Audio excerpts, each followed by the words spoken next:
어, 오래전에 한국 SBS 방송에서 했던 프로그램 중에 우리 아이가 달라졌어요라는 프로그램이 있었습니다. 혹시 보신 분들 계세요? 아이들이 어린 자녀들이 무엇인가 분노를 폭발하고 또 통제되지 않는 어떤 그런 모습들, 좀 매너 없고 좀 에티켓이 부족한 아이들을 이 프로그램을 통해서 좀 바꿔가는 어떤 그렇게 되는 그런 과정들을 좀 보여주는 그런 프로그램들이었습니다. 그러니까 처음에 그 프로그램을 들어왔을 때 아이들의 모습과 이후의 모습이 완전히 달라지는 이제 그런 모습을 보게 되는데, 성경 속에서 우리 아이가 달라졌어요라고 하는 프로그램에 딱 알맞는 그런 어떤 캐릭터들이 참 많이 있는데, 그 중에 대표적인 인물이 저는 하박국이라고 생각합니다. 왜냐하면 하박국서를 보면은, 하박국서는 총 3장 분량이 짧은 내용이지만 그 3장 안에서 하박국의 심리적인 변화가 굉장히 확연하게 차이점이 나타나는 그런 책으로 우리는 볼 수 있습니다. 무슨 말이냐면, 하박국 1장에 보면 하박국이 어떤 모습으로 등장을 하고 있냐면, 하나님께 좀 불평하고 원망하는 쪽에 그런 아쉬움을 표하는 그런 내용으로 시작을 합니다. 그래서 1장을 보면은, 하나님이 어찌하여 나에게 이런 일들을 허락하십니까? 하나님 어찌하여 우리 민족이 이런 모습으로 살아갑니까? 뭐 이런 뉘앙스의 하나님에 대한 불신과 원망에 대한 내용으로 그렇게 시작이 됩니다. 그런데 오늘 우리가 함께 봉독했던 3장 마지막 부분은 어떻게 됩니까? 굉장히 기쁨과 감사와 환희에 찬 그런 모습으로 완전히 바뀌어지는 모습을 보게 됩니다. 정말 우리 하박국이 달라졌어요. 정말 그런 모습으로 완전히 지금 변화된 모습을 하박국이 보여주고 있는데, 과연 어떤 이유로 인해서 하박국은 하나님을 원망하고 좀 불평하는 그런 목소리로 시작을 했고, 또 어떤 이유로 하박국이 이렇게 완전한 또 변화를 이룰 수 있었는가를 우리가 좀 한번 살펴보려고 합니다. 먼저 우리 하박국 선지자가 무엇 때문에 이렇게 하나님에 대한 불신의 마음을 갖게 되었는가를 좀 보기 위해서는 당시 남유다의 시대적 상황을 좀 알 필요가 있습니다. 당시 남유다는 북쪽으로는 어떤 나라가 위치하고 있었죠? 북이스라엘이 있었고, 북이스라엘 위에 아수르가 있었습니다. 또 남유다의 아래쪽엔 어느 나라가 있었겠습니까? 애굽이 있었습니다. 그런데 이미 북이스라엘은 아수르에 의해서 멸망당했습니다. 그러니까 아수르와 애굽이 두 나라가 이 지역의 패권을 가지고 있었던 나라들이었습니다. 그 강대국 사이에 남유다는 샌드위치처럼 끼어져 있는 그런 위치, 그런 지정학적 위치에서 너무나 힘들고 어렵게 그렇게 버티고 있었던 나라가 바로 남유다입니다. 그런데 이 남유다에 어떤 어려움이 생기냐면, 당시에 아수르와 애굽이 영원할 것 같았는데 그 사이에 어떤 나라가 신흥 강국이 탄생하게 되냐면 바벨론이라는 신흥 강국이 탄생을 해버립니다. 그러면서 얼마나 그 기세가 대단했냐면은 아수르까지 공격을 하게 됩니다. 바벨론이 아수르까지 공격해서 이제 잡아먹으려고 하는 그런 상황에서 애굽이 보니까요, 야, 이렇게 놔뒀다가는, 바벨론이 아수르를 점령했다가는 그 다음 타겟은 자신들이 될 것이 분명하겠다, 이런 생각을 해버리는 거죠. 그러면서 애굽이 누구를 돕게 됩니까? 아수르를 도우려고 북진을 하게 됩니다. 그럼 아까 말씀드린 대로 애굽과 아수르 중간에 어느 나라가 있다고요? 저 지금 누구와 함께 설교를 하고 있습니까? 애굽이 아수르로 가기 위해서는 중간에 어디가 있다고요? 남유다가 있잖아요. 남유다를 통과해야지만 아수르로 올라갈 수 있는데, 남의 나라 땅을 함부로 그렇게 갈 수 있지는 않지 않습니까? 그렇죠? 그러니까 허락을 받아야 돼요. 그래서 애굽이 남유다에게 우리 아수르를 도우러 올라가려고 하는데 너희들 좀 길을 비켜줘 라고 하니까 남유다가 어떻게 합니까? 반대를 하는 거예요. 그 당시에 왕이 요시야 왕이었는데, 요시야 왕이 왜 반대를 하냐면, 이런 북이스라엘이 아무리 남유다와 좀 적대적인 관계를 유지했다고는 하지만 같은 민족이잖아요. 같은 핏줄이잖아요. 근데 북이스라엘이 이미 아수르에 의해서 멸망을 당한 겁니다. 자기 민족이 멸망당하게 한 나라가 아수르였고, 또 그 이후로도 지난주에 우리 히스기야 왕에 대한 말씀을 잠깐 나눴지만 계속해서 아수르가 남유다를 못 살게 구는 거예요. 그러니까 이 요시야 왕 입장에서는 아수르가 바벨론에 의해서 멸망당한 것이 좋습니까? 안 좋습니까? 좋은 거죠. 자신의 그런 원수를 바벨론이 대신 갚아줄 수 있으니까 너무 좋은 거죠. 그런데 그 아수르가 멸망당하기를 기다리고 있는데 애굽이 아수르를 도와서 오히려 바벨론을 물리치려고 한다고 하니까 요시야 왕 입장에서는 그 북진하는 것을 허락할 수가 없었던 거예요. 그래서 가로막습니다. 너희들 못 가. 애굽 너희들은 올라갈 수 없어. 근데 사실은 실질적인 힘은 애굽이 더 많거든요. 남유다가 그렇게 막고 뭐 할 그런 여력이 없습니다. 그러니까 어쩔 수 없이 전쟁이 붙었는데 그 전쟁이 바로 무기또 전투입니다. 많이 들어보셨죠? 무기또 전투. 우리가 요한계시록 말씀을 하면서 아마겟돈이라는 그런 명칭을 우리가 들었죠. 아마겟돈이 바로 무기또의 산이라고 말씀을 드렸습니다. 그 무기또에서 전투가 일어났고 결국은 애굽의 대승으로 끝나는 겁니다. 그리고 그때 요시야 왕이 죽음을 당합니다. 자, 요시야 왕이 죽음을 당하고 그의 아들 여호아하스 왕이 대를 이어서 왕이 오르게 되는데 3개월 만에 폐위를 당해요. 누구에 의해서 폐위를 당하냐면 애굽에 의해서 폐위를 당합니다. 왜냐하면 이 애굽은 이제 남유다의 내정 간섭을 하게 됩니다. 너희들 내 말 안 듣고 그렇게 우리를 가로막았지? 그래 너희들 이제는 우리 말 들어야 돼 하면서 왕위까지 애굽이 좌지우지하게 되는 상황이 벌어집니다. 그리고 이 여호아하스 왕을 폐위하고 그 자리에 누굴 세우냐면 자신의 친위 세력으로 될 수 있는 친애굽파인 여호야김이라는 왕을 세웁니다. 이 여호야김이라는 왕위에 오르면서부터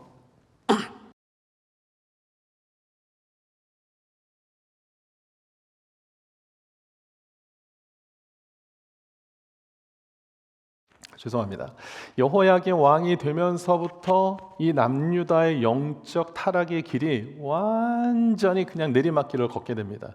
아주 그냥 누구도 가로막을 수 없는 그런 내리막길의 길을 걷게 되는 거예요. 영적으로 완전히 타락한 남유다의 모습을 하박국 선지자가 보면서 하나님 어떻게 우리 민족이 이렇게 영적으로 타락하고 있는데도 불구하고 하나님은 꼼짝도 안 하고 계십니까? 하나님 우리 민족을 이렇게 그냥 내버려 두실 겁니까? 어떻게 해서든지 심판을 하셔서 정신 차리게 되지 않습니까? 라고 외치던 선지자가 바로 하박국이었다는 겁니다.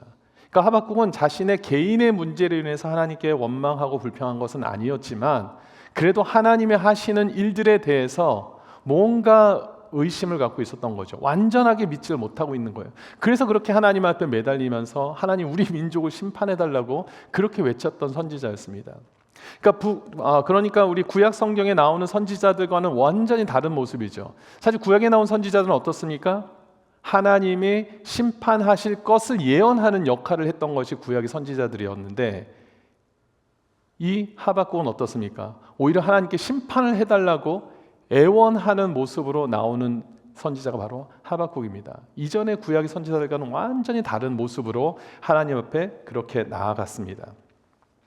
자, 그렇게 하나님 앞에 그렇게 자신의 그런 남유다 민족을 향한 안타까움을 그렇게 표현하고 났더니 하나님께서 어떻게 반응을 하시냐면 우리 하박국 선지자 하박국 말씀 우리 내용을 보니까 1장 6절 말씀을 보겠습니다. 1장 6절 말씀. 자, 우리 같이 한번 읽어볼게요. 시작. 보라, 내가 사납고 성급한 백성 곧 땅이 넓은 곳으로 다니며 자기의 소유가 아닌 거처들을 점령하는 갈대아 사람을 일으켰나니. 하나님 우리 민족이 이렇게 악한 일을 행하고 있는데도 불구하고 어떻게 이렇게 내버려 두실 수 있습니까? 빨리 우리 민족을 심판하셔서라도 우리를 깨우쳐 주셔야 되지 않겠습니까? 했더니 하나님께서 답변하신 내용이 갈대아 사람을 내가 일으키겠다. 여기서 갈대아 사람이 바로 바벨론을 뜻하는 상징적인 단어입니다. 그러니까 바벨론 민족을 내가 일깨워서 그들을 통하여서 내가 도구로 삼아서 남유다를 심판하겠다라고 그렇게 말씀을 하시는 거예요. 그러니까 또 이 이야기를 들은 하박국이 어떻습니까? 더 충격적인 소식을 들은 거죠. 하나님 저는 그런 걸 원한 것은 아니었는데 오히려 어떻게 남유다가 악하다고는 하지만 더 악하고 강포하고 흉악하고 더 사납고 더 하나님을 대적하는 이 바벨론을 통해서 하나님의 백성들을 그렇게 심판하실 수가 있겠습니까? 이건 도대체 말이 되지 않지 않습니까? 하면서 하나님께서 하신 말씀에 대해서 다시 토를 답니다. 그러면서 또 어찌하여 하나님 이럴 수가 있습니까? 라고 다시 재차 그렇게 항의 아닌 항의 같은 그런 답변을 하게 되죠. 그랬을 때 하나님께서 이번에는 뭐라고 말씀하시냐면 하박국 2장 4절의 말씀입니다. 같이 읽어봅니다. 시작.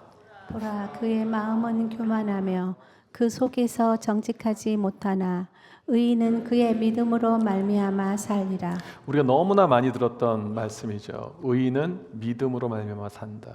너는 지금 나한테 왜라는 것을 질문하고 있지만 정말 하나님을 믿는 사람들이라면, 하나님을 정말 신뢰하는 사람들이라면은, 정말 하나님의 백성이라고 생각한다면 그냥 믿음을 가지고 따르는 거야. 순종하는 거야. 그게 하나님의 백성답게 살아가는 거지. 왜라고 묻지 마. 이런 내용의 의미를 담아서 이렇게 말씀하고 계십니다. 이런 믿음은 그렇습니다. 우리가 당장 지금 이해하진 못하지만 하나님께서 하시는 일들을 기대하고, 또 하나님께서 지금까지 해오셨던 일들을 신뢰하고, 그리고 지금 나와 함께 하신 하나님을 믿으며 하나님 말씀에 순종하는 것이 바로 믿음이라는 것을 우리에게 말씀하고 있죠. 그렇게 만약에 믿음대로 순종하며 하나님 일들을 기대하며 살아가게 되면 하박국 2장 14절의 말씀처럼 이는 물이 바다를 덮음같이 여호와의 영광을 인정하는 것이 세상에 가득함이니라. 그렇다라는 겁니다.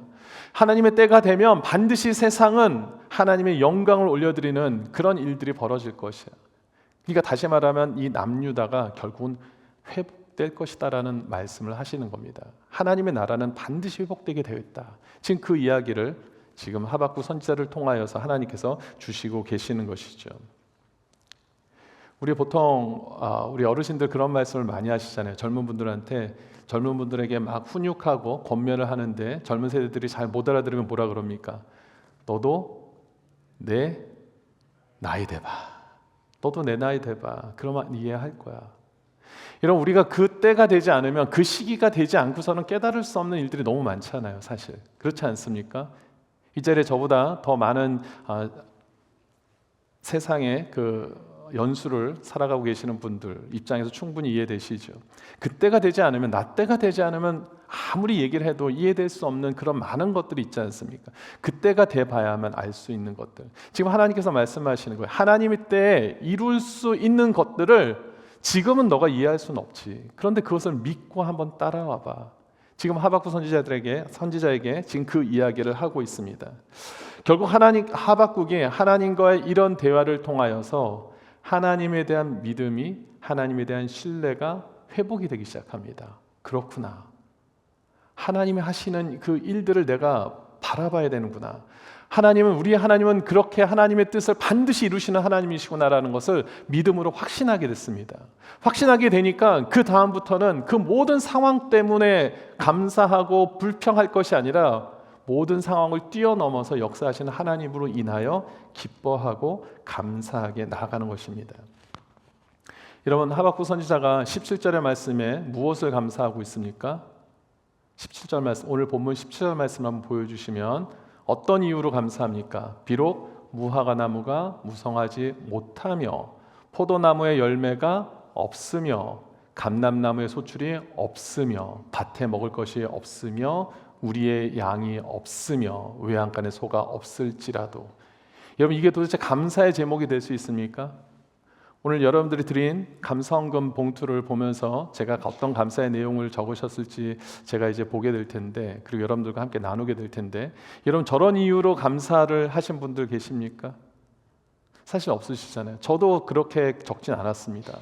그런데 그럼에도 불구하고 감사할 수 있는 이 하박국, 바로 그것은 하나님에 대한 믿음이 회복이 됐을 때, 하나님에 대한 신뢰가 회복이 되었을 때 이루어질 수 있는 것이라는 것을 오늘 우리에게 소개하고 있습니다. 하나님에 대한 신뢰가 회복되지 않으면 그것은 믿음 자체를 떠나서도 모든 것들이 다 제대로 신앙생활에 자리 잡을 수 없음을 우리에게 보여주는 그런 단적인 예가 됩니다. 오늘 이렇게 하박국의 많은 변화 과정 속에서 제가 깨닫게 된 몇 가지 교훈을 여러분들과 함께 나누고 마무리하려고 하는데요. 여러분, 분명히 하박국은 변화됐습니까? 안 변화됐습니까? 변화됐죠. 완벽하게 변화됐습니다. 근데 이 변화 과정 속에서 어떤 영적인 교훈을 제가 발견했냐면, 여러분, 감사의 시작은 내가 하나님에 대해 원망하고 불평하고 불신하고 있는 모든 것들을 하나님 앞에 내려놓을 때 시작이 될 수 있다는 점입니다. 무슨 말이냐면, 여러분들이 하나님에 대한 어떤 불평과 원망과 불신의 마음을 그냥 여러분은 가슴속에 차곡차곡 가다 놓고 계신다면 이러면 그것은 결코 하나님에 대한 경외로 나올 수가 없고 하나님에 대한 감사로 나올 수가 없다라는 겁니다. 하박국 보십시오. 하나님에 대한 원망에, 불평에, 의심에 대한 마음이 있었을 때 어떻게 하죠? 어떻게 반응을 했습니까? 그냥 쌓아놓고만 있지 않았습니다. 그렇다고 사람들을 찾아다니면서 자신의 그런 마음들을 하소연하지도 않았습니다. 그냥 바로 하나님께 나아갔습니다. 하나님께 나아가서 하나님 앞에 정직하게 자신의 마음을 아랬다라는 것이죠. 나의 그런 불신의 마음조차도 하나님께 아랬더니 그 뒤에 역사가 시작이 되는 겁니다. 여러분, 감사의 시작은 다른 데서 시작되지 않습니다. 먼저 하나님 앞에 나의 그런 모든 마음들을 내려놓을 때 바로 감사가 시작될 수 있다라는 점이죠. 여러분, 감사를 우리가 회복하지 못하고 하나님에 대한 신뢰가 회복되지 못해서 하나님께 감사하지 못하면 그냥 감사하지 못하는 것으로 끝나지 않습니다. 여러분 보십시오. 여러분들이 하나님에 대한 신뢰가 회복되지 못하고 하나님께 대한 감사가 잘 이루어지지 않으면 어떤 반응이 나타나냐면요, 여러분 주위 사람들을 좀 힘들게 할 겁니다. 주위 사람들을 아마 공격하게 될 거예요. 그것은 주위 사람들이 단순히 문제가 있어서가 아니라 여러분들 마음 안에 하나님에 대한 신뢰, 믿음, 그런 것들이 회복되지 못했다는 증거가 됩니다. 가인과 아벨을 한번 생각해 보십시오. 여러분, 가인이 아벨을 죽입니다. 근데 왜 죽였습니까? 아벨이 무슨 죽을 만한 짓을 했습니까? 가인에 의해서 뭔가 정말 그 형에게 정말 죽일 만한, 자신을 정말 징계 당할 만한 어떤 일들을 했습니까? 아니잖아요. 가인이 아벨을 죽인 이유는 하나님에 대한 본인의 서운함, 불평, 원망하는 마음들로 인해서 그것이 해결되지 않으니까요, 아벨을 바라보는 마음들이 달라지는 거예요. 그 사람을 대하는 태도가 달라지는 겁니다. 자신의 그 제사를 하나님께서 받아주지 않는 것에 대한 마음이 결국은 상대방 다른 사람들을 통하여서 표현되게 된다는 것입니다. 출애굽한 이스라엘 백성들이요, 모세를 막 비난하고 때로는 돌로 쳐 죽이려고 했던 일들이 여러 번 있었습니다. 왜 그랬습니까? 모세가 이스라엘 백성들에게 죽일 만한 일을 했습니까? 돌에 쳐맞을 일을 했습니까? 아닙니다. 이스라엘 백성들을 향한 하나님의 그 인도하심에 만족하지 못하는 거예요. 하나님을 온전히 신뢰하지 못하다 보니까 하나님의 리더로 세운 모세한테 그 모든 화살이 퍼붓게 되는 겁니다. 여러분, 우리 안에 하나님에 대한 신뢰, 하나님에 대한 믿음이 회복되지 않으면 여러분 아마 주위에 있는 많은 사람들을 아마 괴롭히고 계실지 몰라요. 여러분, 부부로 오신 분들 한번 보세요. 여러분 지금 배우자들이 잘하고 계십니까? 여러분, 하나님에 대한 마음, 하나님에 대한 믿음이 제대로 회복되지 않고 하나님께 감사하지 못하는 분들은 결국은 그 모든 모습들이 주위에 있는 사람들을 향하여서 나아갈 수밖에 없다라는 겁니다. 하박국도 그랬죠. 하나님에 대한 신뢰가 무너졌을 때는 모든 관심이요, 자신은 정의로운 거죠. 자신은 정의로워서 심판에 대한 거에 강조가 됩니다. 어떻게 남유다를 그렇게 내버려 두실 수가 있습니까? 심판해야 되지 않습니까? 바벨론을 데려다가 심판한다니까, 아니 어떻게 바벨론을 데리고 심판할 수 있습니까? 하나님에 대한 신뢰가 떨어진 순간부터는 모든 것이 정죄와 비난과 비판으로 갈 수밖에 없습니다. 그런데 그 회복이 되니까요, 이젠 그 모든 것들이 보이지 않는 거예요. 그냥 하나님을 찬양하는 거예요. 나를 향하신 그 하나님의 인도하심. 우리 민족이 지금 모든 것들이 지금 다 없어진다 할지라도 하나님은 여전히 살아서 나와 함께 하시고 우리 민족을 사랑하시고 지키실 거라는 믿음이 생기니까요, 그 다음부터는 그런 불평과 원망이 사라지고 하나님에 대한 사랑으로, 그리고 하나님에 대한 기대로 바뀌게 된 줄 믿습니다. 여러분, 하나님에 대한 신뢰가 회복될 때 감사가 이루어지는 줄 믿으시기 바랍니다. 그리고 그 감사가 시작될 때 여러분의 주위에 있는 사람들에게 더 무례하지 않고 더 사랑을 베풀 수 있는 그런 성도의 삶을 살게 되는 줄 믿으시기 바랍니다. 여러분, 하나님에 대한 신뢰가 회복되셔야 돼요. 자, 두 번째, 이 내용을 통해서 제가 깨달은 두 번째 교훈은 뭐냐면, 감사는 결국 어떤 상황의 변화로 인한 것이 아니라 관점의 변화가 이루어질 때 시작될 수 있다라는 점입니다. 아까 말씀드린 대로 하박국이 기뻐하고 감사하고 찬양했던 이유는 뭔가 상황이 좋아졌기 때문이 아닙니다. 오히려 지금 하나님의 말씀을 들어보니까 이제 바벨론이라는 민족에 의해서 우리 남유다가 심판을 받게 되면 더 엄청난 비극의 현장을 보게 될 것이라는 것을 하박국은 알았습니다. 좋아지지 않을 걸 알았어요. 그럼에도 불구하고 모든 상황을 통틀어서 합력하여 선을 이루실 그 하나님을 믿었기 때문에 하나님의 관점으로 그 모든 것들을 이제 바라보기 시작하니까 그 다음부터 비로소 감사가 나올 수 있었다는 것이죠. 상황은 바뀌지 않아도 우리는 충분히 감사할 수 있습니다. 우리의 상황과 형편이 더 어려워지더라도 여러분 감사할 수 있다는 사실을 믿으시기 바랍니다. 왜 그렇습니까? 우리가 주님 안에 거하고 주님으로 인하여 내가 주님의 인도하심을 받고 있다는 믿음의 확신만 있다면 그 모든 것들을 바라보는 관점들이 달라지게 되어 있기 때문에 그렇습니다. 그러면 그 골로새서 3장 15절의 말씀처럼 그리스도의 평강이 너희 마음을 주장하게 하면 우리는 감사하는 자가 될 수 있는 것입니다. 하나님께서 우리에게 상황을 바꿀 수 있는 능력을 주시진 않았습니다. 그런데 모든 상황 속에서 주님의 관점으로 바라보게 하셔서 그것을 주님께 감사할 수 있는 그런 믿음의 능력을 우리에게 허락하신 줄 믿습니다. 관점을 바꾸시면 우리가 충분히 감사할 수 있다는 겁니다. 지금 상황에서도 우리 감사할 수 있습니다. 여러분 지금 상황에서 여러분 감사할 수 있는 이유가 100가지가 있습니까? 하면 여러분 얼마나 손을 드실 수 있으세요?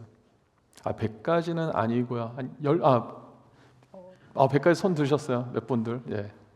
여러분 지금의 상황에서도 우리가 감사할 수 있는 일들이 얼마나 많은지 모릅니다. 탈무드에 보면 이런 얘기가 있습니다. 이 세상에서 가장 행복한 사람 누구인가? 지금의 모습 그대로를 감사하면서 사는 사람이다. 그렇습니다. 지금의 모습 속에서도 감사를 찾지 못하면 우리는 평생토록 우린 감사하지 못할 겁니다. 잠깐 감사할 수는 있겠지만 그 감사가 지속되지는 못할 겁니다. 지금의 상황에서 일상에서 우리가 누릴 수 있는 감사가 얼마나 많습니까? 어렸을 때 제가 소풍을 가면 아이들하고 이거 찾기 놀이를 좀 많이 했습니다. 뭐 찾기 놀이를 많이 했을까요? 바닥에 보물, 네잎클로바. 저 되게 순수했나 봐요. 장로님과 저는 참 순수한 삶을 살았나 봅니다. 보물은 뭐 생각도 안 했습니다.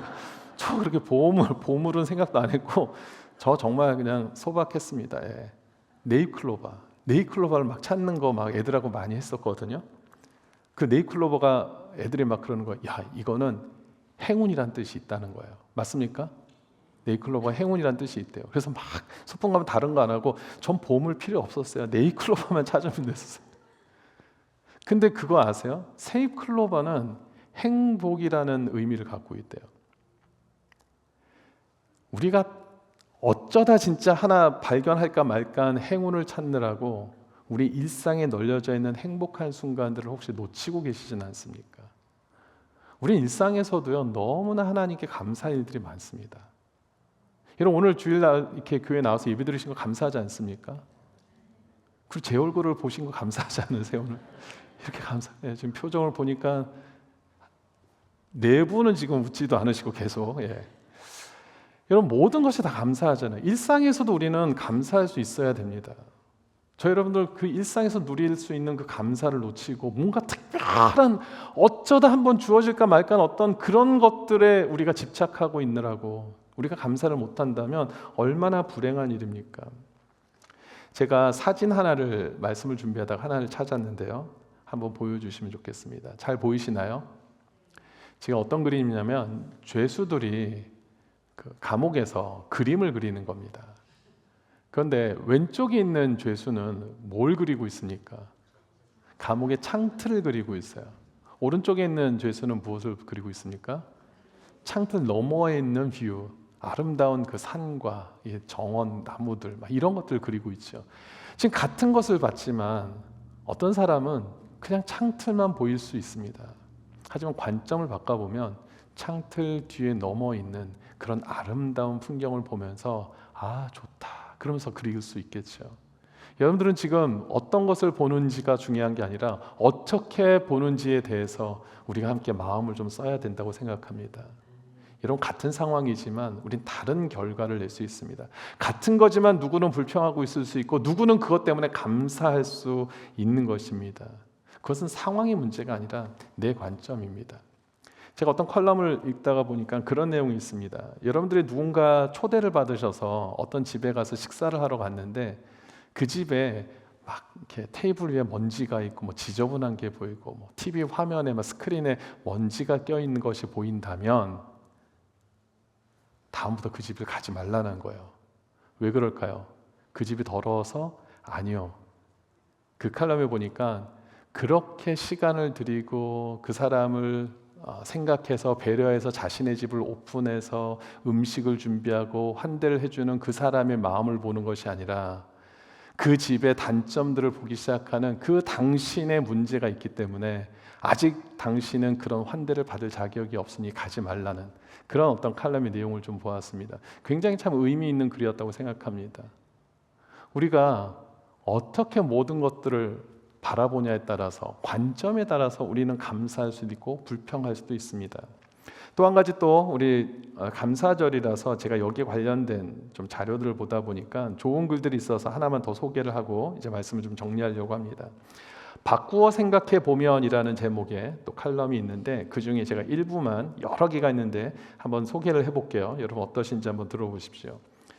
만약에 10대 자녀가 반항을 하면 그건 아이가 거리에서 방황하지 않고 집에 잘 있다라는 것이고, 지불해야 할 세금이 많다라는 것은 그만큼 그건 나에게 직장이 있다라는 것이고, 부엌 싱크대에 치워야 할 그릇이 너무 많이 쌓여 있다면 그것은 가족들과 즐거운 시간을 보냈다라는 뜻이고, 옷이 몸에 좀 낀다면 그것은 당신이 잘 먹고 잘 살고 있다라는 뜻이고, 교회 찬양대 찬양이 너무 거슬린다면 그건 내가 들을 수 있는 귀가 아직 있다라는 것이다.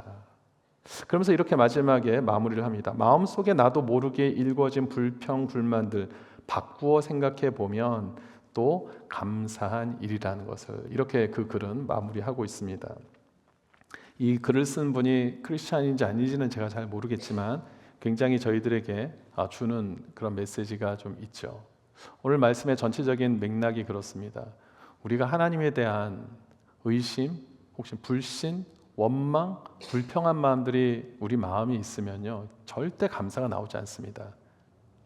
나는 왜 감사할 일이 없지가 아니라 하나님에 대한 신뢰가 회복이 돼야지만 감사가 비로소 시작이 될 수 있습니다. 왜냐하면 감사할 것이 지금도 너무 많거든요.